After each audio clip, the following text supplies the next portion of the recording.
Well,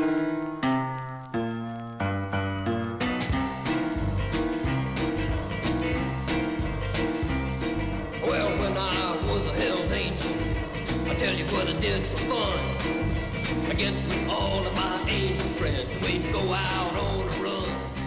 I got my university degree in social sciences, and later I returned and went to art school. But my real education was being the editor of the student humor magazine at the University of Texas, the Texas Ranger.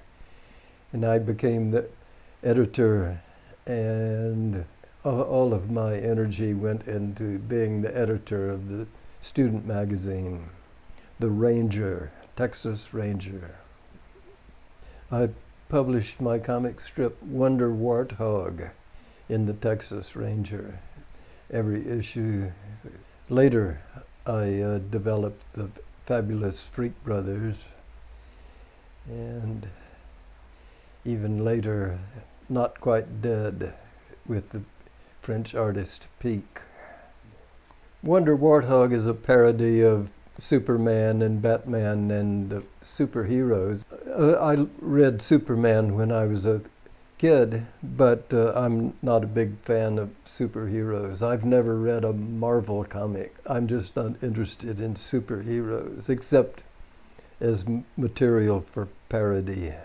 I was already in the university in the 50s, so I had lost interest in comic books, except as a medium of humor. Robert Crumb published Head Comics and Zap Comics in the 60s. And at that point I decided to publish my own comics. My first one was called Feds and Heads.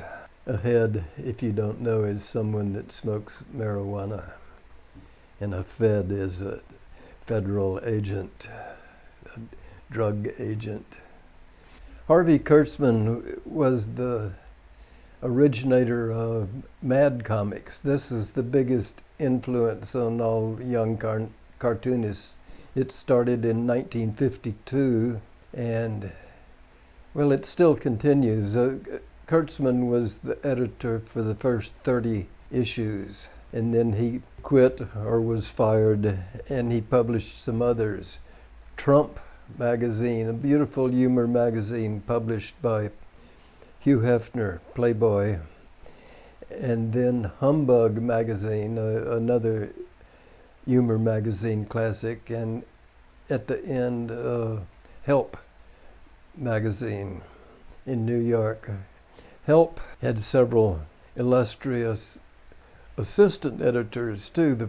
When I first arrived, Gloria Steinem, the feminist, was the assistant editor, then Charles Alverson, then Terry Gilliam, who was a cartoonist at first and later became a movie director. And then Robert Crumb was going to be the assistant editor, and he talked about showing up for work on his first day of work, and there was poor Harvey Kurtzman looking sad in the hallway, and they had Help magazine had just gone bankrupt, so Robert Crumb never was actually the assistant editor. Everyone was smoking marijuana in the 60s in San Francisco, including the cops.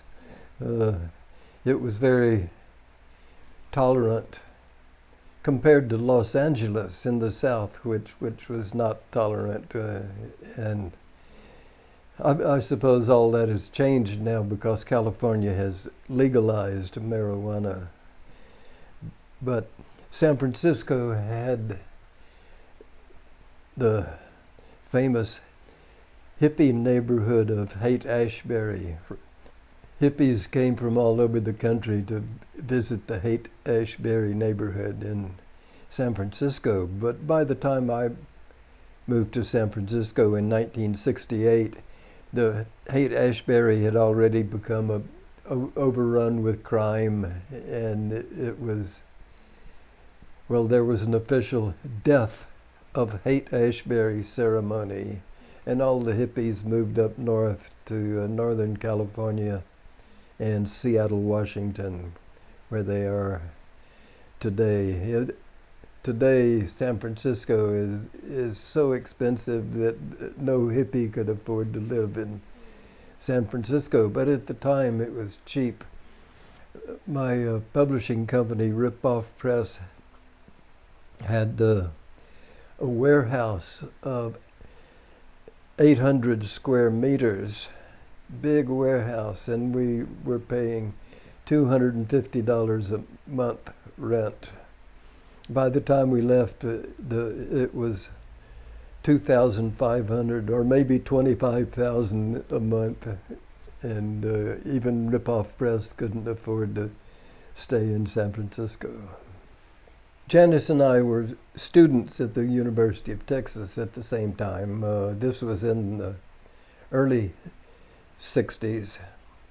Janis was the hero of the folk song group. That was the time of the folk song revival, and everyone was singing folk songs. And Janis and I would sing together. One day I said to Janis, I like to play rhythm and blues. How about trying some blues? And she said, we folk artists don't do rock. But she changed her mind later, but it was too late for me. But she had a brilliant but brief career as a rock singer. She was she very energetic, but she was already beginning to lose her voice at age 27. She shouted too much, and that she was worried about losing it. Rhythm and blues, jazz. I like the music of the 50s, even pop music, but the rhythm and blues of the 50s, like Floyd Dixon, for instance. I was just listening to Floyd Dixon. He's not well known, but he was a big influence upon Ray Charles, for example. And Ray Charles is, well, everyone's favorite blues singer, writer, composer. Ray Charles's real name is Ray Charles Robinson, but he said there was already a Ray Robinson. That was Sugar Ray Robinson, the boxer. So he officially became Ray Charles. In the 60s, a lot of American cities had weekly leftist newspapers like the Los Angeles Free Press, the East Village Other in New York, the Berkeley Barb in Berkeley, and the Rag in Austin, Texas. I was living in Austin at the time, and I was sympathetic to the leftist viewpoint of the Rag, but it was very boring visually, and I said, what you need is a comic strip to increase your readership, like big newspapers do. So I started the Freak Brothers for the weekly newspaper, the Rag, and the others, the Los Angeles Free Press, the East Village Other. They reprinted these Freak Brothers strips. So after a while, I was known in New York and Los Angeles and San Francisco and other places because of the Freak Brothers. And in 1970, I had accumulated enough pages of the Freak Brothers to publish it as a comic book. And so my company, Rip Off Press, published the Freak Brothers comics, and that was a big success. We sold millions of Freak Brothers comics. My colleague said it was like printing money. In the 60s, we would sell comics in head shops, which were shops that sold smoking accessories. They called themselves tobacco shops, but they were actually selling papers and pipes to cannabis smokers. But then the police said, you can't call yourself a tobacco shop if you're selling Freak Brothers comics, which are like a handbook on how to smoke marijuana.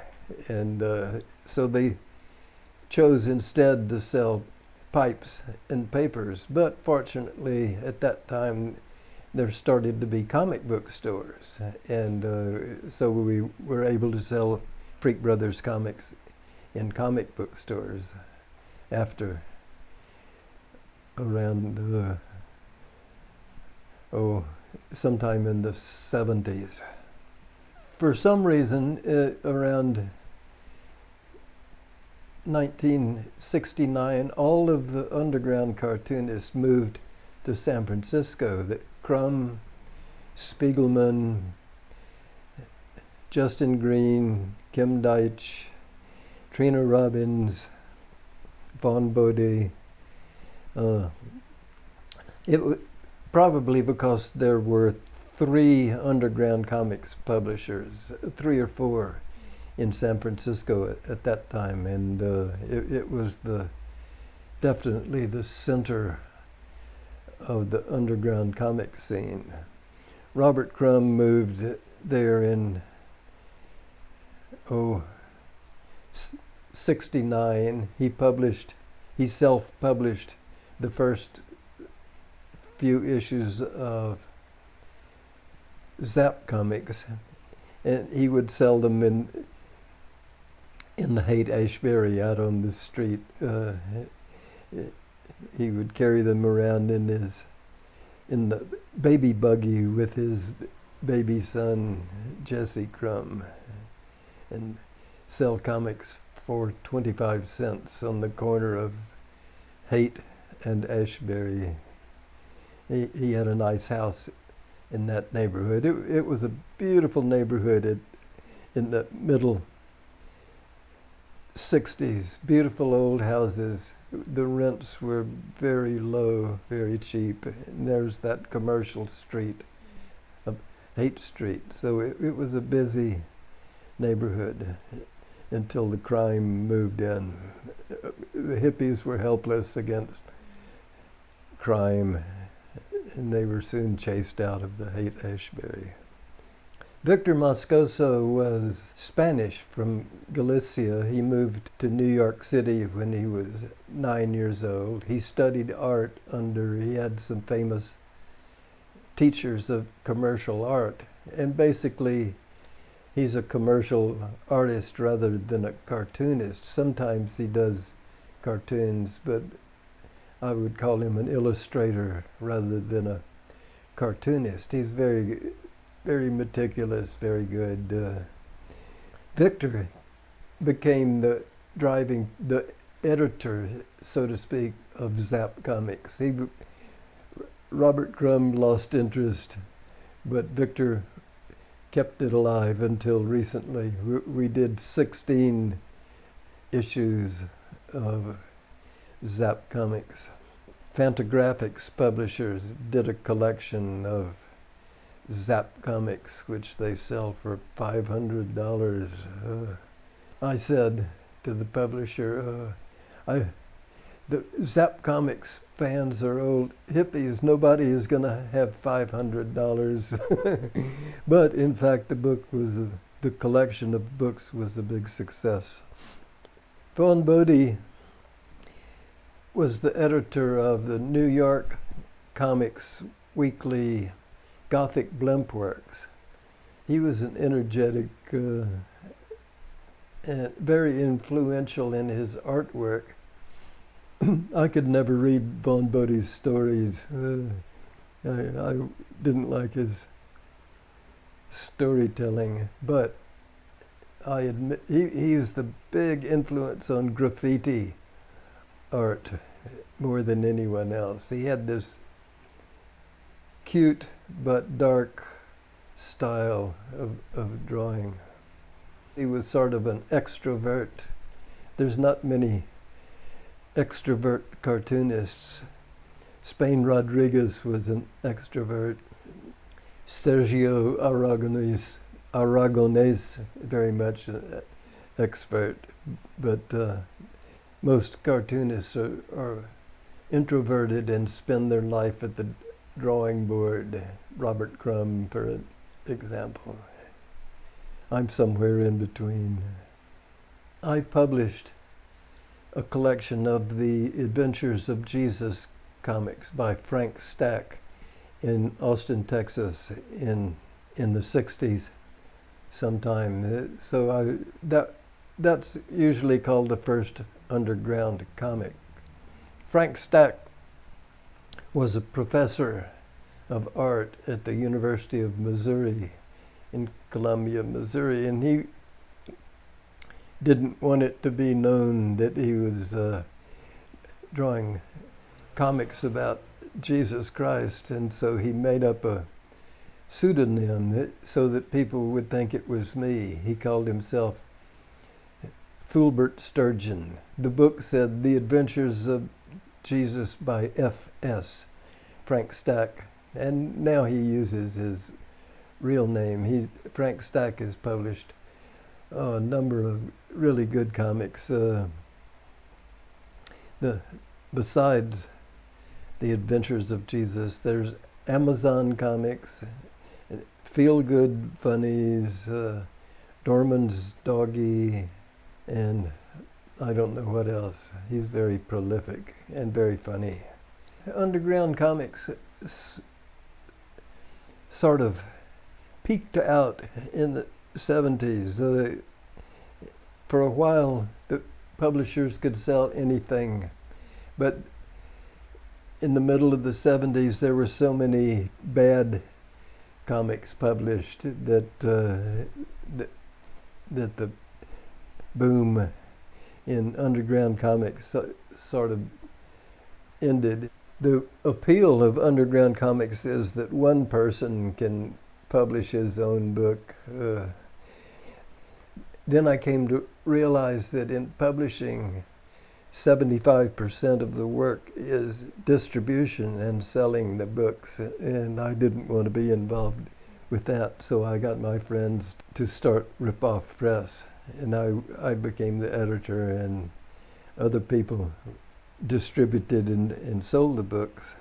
I wasn't a very good editor either, but in publishing, an editor should not be a contributor at the same time. The editor should be a separate person.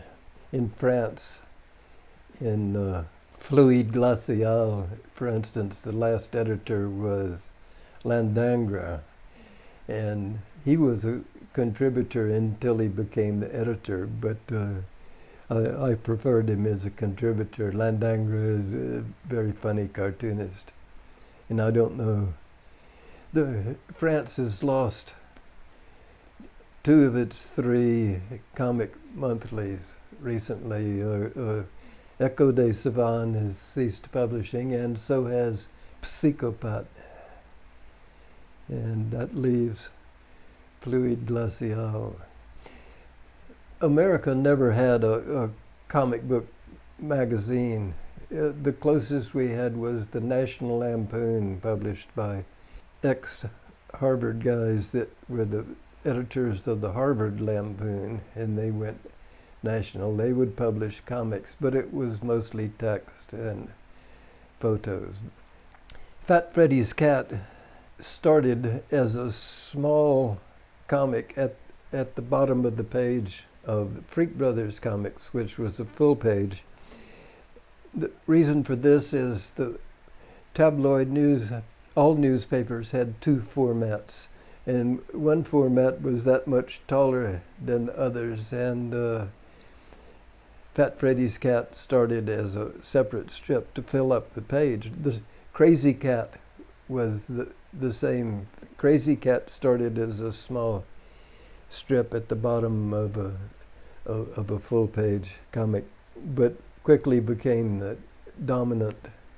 With Fat Freddy's Cat, we made the happy discovery that anything about cats would sell well in the 70s. So we separated Fat Freddy's Cat from the Freak Brothers and sold it as a separate books, and it was fairly successful. Not quite dead, is even less successful than the early Grateful Dead. They play in the cheap nightclubs like the Chaos Club, and that's what they're doing. Our next book is Saturday Night at the Chaos Club. I want to make a good story that can make a good movie, because a movie is worth 100 times as much as a book. The Freak Brothers have recently signed a contract with a company in California that's going to do Freak Brothers animated episodes for television, and this is due to appear next year. Peek and I collaborate by passing a page back and forth. Sometimes Peek writes the stories. More often I write the stories. We both work on the artwork. Peek does the color on the computer. I don't know how to do it, but fortunately Peek can do very nice color. Computer color is more colorful than what I do. When I work, I color with watercolor. And if I do that now, then I give it to Peek, and Peek purifies the colors on the computer and makes them brighter and other special effects that can only be done on a computer.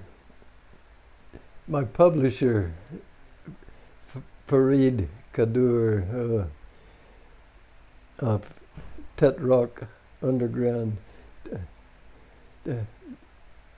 doesn't get along well with the Angoulême Comics Festival people, so he doesn't have a presence at Angoulême. He's not a big publisher. He's sort of an amateur publisher. He's published Freak Brothers and Mr. Natural by Robert Crumb and a few other books. And that's probably a better idea than having the Freak Brothers a big, big success. It's more like an underground comic. Over the years, various publishers have sold hundreds of thousands of Freak Brothers comics. Maybe 1 million, no, but probably not. 500,000 anyway. There's been 6 or 8 publishers in French. The first was Actuel, and at the time Actuel was very much an underground, amateurish looking periodical. It became a normal magazine after a while, but he was the first French publisher. Before I lived in France, I lived in Barcelona, and I liked Barcelona very much, but Paris is more the center of publishing. Barcelona is sort of outside. I was having a big success with the Freak Brothers, published by Artefact in Enghien. And I came to France and did a tour of bookstores and festivals. And that was fun. So my wife Laura and I decided to come spend 1 year in Paris. And we came, but we stayed. We never went back. It wasn't because of the politics of Reagan or that was bad enough, but it not enough to make me want to be an expatriate. Ronald Reagan was governor of California before he was president of the United States. And one of the things he did in California was to cut all the money for public health. And that's what my wife was doing. She was a public health administrator, and suddenly she had no job. So she started working with my literary agent, and she took up literary agencies. She's quite successful. She speaks French well, and there's a lack of communication between French and the English-speaking publishers. So she's very busy.